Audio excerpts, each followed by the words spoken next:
Assalamualaikum warahmatullahi wabarakatuh. Nama saya Legino, alamat Jalan Serbajadi, lingkungan 6, Kelurahan Tanah 600, Kecamatan Medan Marelan. Bidang usaha untuk saat ini ialah peternak bebek, petelur, dan pedaging. Sebelum beternak unggas ini, kegiatan saya sehari-hari adalah seorang petani sayuran. Dan kebetulan pula saya adalah ketua kelompok tani di sini, ketua kelompok tani ternak. Setelah kita menjalankan usaha pertanian, kita mendapat inspirasi dari kawan-kawan, kita belajar dari kawan-kawan bahwasanya beternak bebek ini bisa sangat menguntungkan. Makanya pada hari itu kita melakukan sedikitlah ternak bebek ini.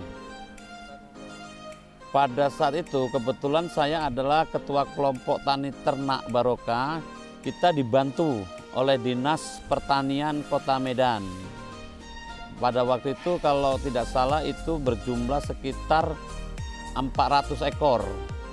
Ada bantuan dari Dinas Pertanian dan kita dibina oleh mereka. Pada saat itu kendala yang kita hadapi ialah di permodalan, Pak. Di permodalan, dia setelah kita kalkulasi ya kan, dari awal itu pertama kita dibantu ya kan, dibantukan kita jadilah kita per kelompok, satu orang bisa dapatlah anggota kita 20 orang, yaitu kita bagi per kelompok itu 400 dibagi 20 orang. Setelah itu kita masing-masing anggota menjalankan usaha sendiri-sendiri gitu kan. Jadi saya pada awalnya itu sekitar 100 ekor untuk awal utamanya. Jadi kita kendala oleh modal, ya modal sendirilah dari hasil sayuran dan apa, kita pelan-pelan yang ada tabungan sedikit kita belikan DOD kecil, sampai itu bertelur. Setelah 100 ekor itu bertelur ya gitu kan, itu menghasilkan 80 butir per hari. Ya. Kita dari tahun 2015 saat ini sampai tahun 2021 dan memang kita akui banyak sekali kendalanya. Ya kendalanya pertama di permodalan. Yang kedua ya kita memang harus banyak belajar dari kawan-kawan mengenai peternak bebek ini. Karena unsur apanya, makanannya, penyakitnya, kandangnya, kita kan waktu itu belum mengerti benar kan gitu. Jadi kita belajar, sering keluar, sering bertukar pikiran, sering studi banding, lama-lama kita mengetahui apa sih maunya kan gitu. Kita membudidayakan jenis itik Thailand, unggul Thailand. Kita membeli bibit itu memang kita dari penetasan, dan kita itu pada saat itu kita memang nggak ngerti penetasan apa, cara memilih bibit yang bagus. Lama-kelamaan sering berjalan waktu, kita sudah mengerti kapan kita harus memilih bibit yang unggul itu, yang mempunyai kapasitasnya itu 80% lah minimal, itu bagus itu dia. Kita memang ngambilnya di usia 0. Begitu itu datang ke kandang kita, itu kita langsung melakukan vaksin. Namanya tetes mata kalau kami bilang, itu kita vaksin semua gitu kan. Setelah itu pun dari umur 0 itu kita beri vitamin sih, vitaminnya bisa macam-macam lah, bisa Newbro, bisa apa macam-macam, bisa gula merah, air minumnya bisa yang air minum galon, itulah dia. Di usia 0 sampai 15 hari itu memang kita menggunakan pelet 201 sampai 202 bisa lah. Kita menggunakan memang dari Goldcoin.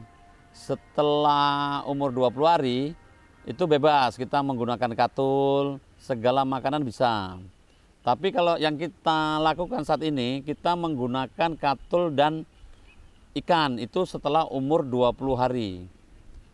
Itulah dia ya kan. Jadi memang ini bebek ini membutuhkan karbohidrat dan protein yang cukup dari kecil. Dan insya Allah dia berumur 4,5 bulan dia sudah bertelur. Itu kalau kita mau telurkan.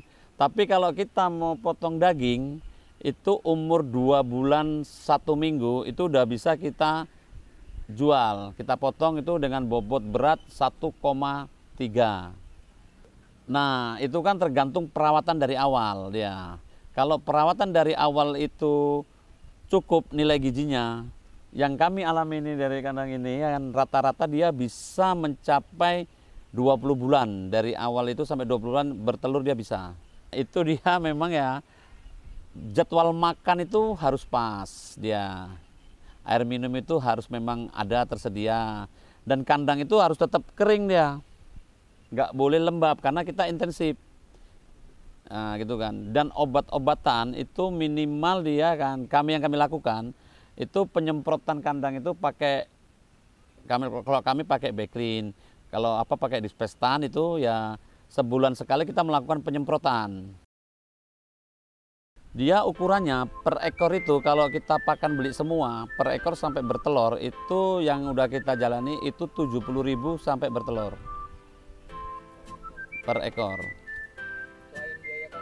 Lain itu 70.000 udah bisa lah. Jadi kalau kita mau melihara 1.000 ya sediakanlah 70 juta. Seperti itulah dia. Yang paling rentan itulah penyakit mata biru. Kalau untuk bebek petelur dia per meter 4 ekor. Tapi kalau untuk pembesaran ya nggak apa-apa. Nah, lebih besar lebih bagus.